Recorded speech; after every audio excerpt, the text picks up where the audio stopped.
Assalamualaikum warahmatullahi wabarakatuh. Bertemu lagi dengan saya, Tessa Putri Utami. Dalam pertemuan kali ini, kita akan mempelajari pembelajaran alat industri kimia. Untuk materi yang pertama ini, kita akan mempelajari mengenai standarisasi peralatan gambar teknik, fungsi standarisasi, kemudian alat apa saja yang digunakan untuk alat dasar dari gambar teknik. Nah, sebenarnya apa hubungan dari gambar teknik ke alat industri kimia? Nah, sebelum kita ingin membuat suatu alat, otomatis kita harus merancang dahulu alat apa yang akan kita buat. Nah, perancangan tersebut kita buat ini adalah contoh kegiatan perancangan gambar. Jadi dirancang dulu gambarnya alat yang akan kita buat, kemudian baru disampaikan informasinya kepada teman atau kepada atasan. Jadi tidak mungkin dong kita hanya menjelaskan saja tanpa kita mengetahui bentuknya seperti apa. Kemudian setelah disampaikan informasi barulah dibuat suatu alat tersebut. Nah, di sini contohnya proses pembuatan dari gambar yang kita buat tadi. Nah, dalam gambar teknik ini ada standarisasi peralatan. Nah, jadi ada standarnya. Pertama dari GIS, ada NNI, dari DIN, ANSI, SNI, dan ISO. Nah, ISO ini dari standar internasional untuk menyatukan pikiran kita. Kemudian apa dari fungsi standarisasi gambar teknik tersebut? Nah, ini ada beberapa fungsi. Yang pertama, memberikan kepastian pembuat dan pembaca gambar sesuai aturan terstandar. Yang kedua, menyeragamkan penafsiran penggunaan simbol-simbol. Yang ketiga, memudahkan komunikasi teknik perancang gambar. Yang keempat, memudahkan kerjasama antar perusahaan. Yang kelima, memperlancar produksi pemasaran suku cadang alat industri. Nah, sebenarnya apa sih fungsi gambar teknik itu? Nah, fungsinya yang pertama itu sarana penyampaian informasi teknik. Misalnya kita ingin membuat suatu alat, contohnya misalnya kompresor, kita mau membuat suatu alat kompresor. Nah, kita tidak tahu bagaimana bentuknya. Nah, jadi dari salah satu teman kita ingin memberitahu kita bagaimana bentuknya. Nah, alat yang kita kasih tahu itu dalam bentuk gambar tentunya. Nanti gambar tersebut membantu kita dalam proses penjelasan. Nah, ini dia konsep menyampaikan gagasan, menuangkan ide dari gambar tersebut. Kemudian bisa sebagai penyimpanan informasi sesuai nomor urut sehingga memudahkan mencari data. Nah, ini dia fungsinya gambar teknik.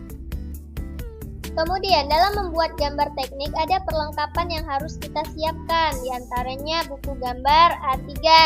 Kemudian ada pensil 2B, penggaris segitiga sama kaki dan siku-siku, ada mol, jangka, penggaris, dan busur. Ini adalah peralatan dasar untuk menggambar teknik. Ini contohnya buku gambar A3. Banyak kita dapati misalnya di toko buku. Kemudian ini contoh dari pensil. Pensil yang kita gunakan pensil 2B. Kemudian penggaris segitiga sama kaki dan siku-siku. Kemudian ini mal, ada mal huruf sama mal elips. Ini membantu kita dalam proses pembuatan gambar teknik. Kemudian jangka juga merupakan peralatan dasar untuk membuat gambar teknik. Kemudian penggaris dan busur.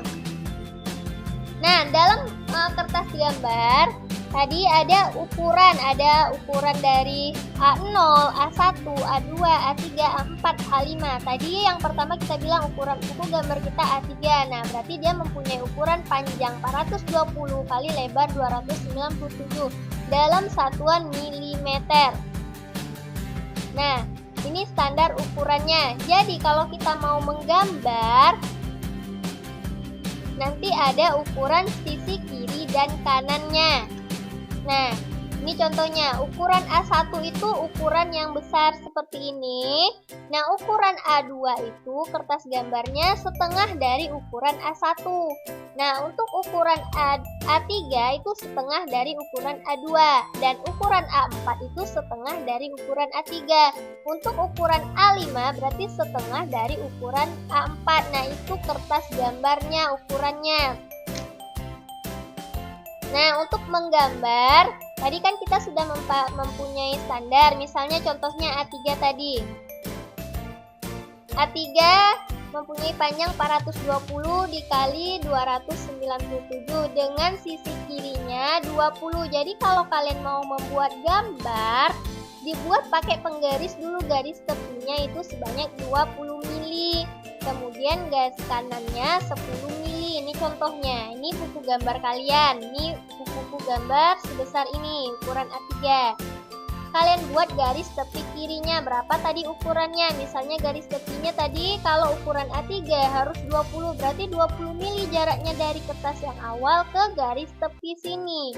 Kemudian kalau sisi kanannya misalnya 10 cm, berarti dari ini buku gambarnya dihitung 10 mili juga ke sininya. Nah, atas bawahnya juga 10 mili. Nah, disinilah ruang gambar kalian. Jadi harus lurus karena nanti akan dilihat.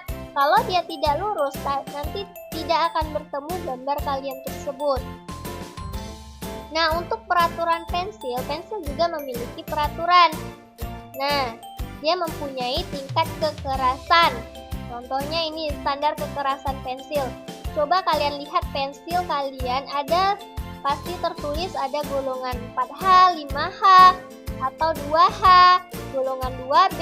Nah, ini kalau dia H, tengok di ujung pensilnya, kalau dia H semakin ke bawah, berarti semakin ke bawah, misalnya 9H, berarti semakin keras dia. Antara 8 sama 9H, berarti yang paling keras 9H. Kalau yang misalnya 2H ke B, kalau B aja berarti itu semakin lunak pensilnya. Kemudian ini 2B sampai 7B, berarti yang paling bawah ini dia akan semakin lunak. Ini ketentuan standar kekerasan pensil.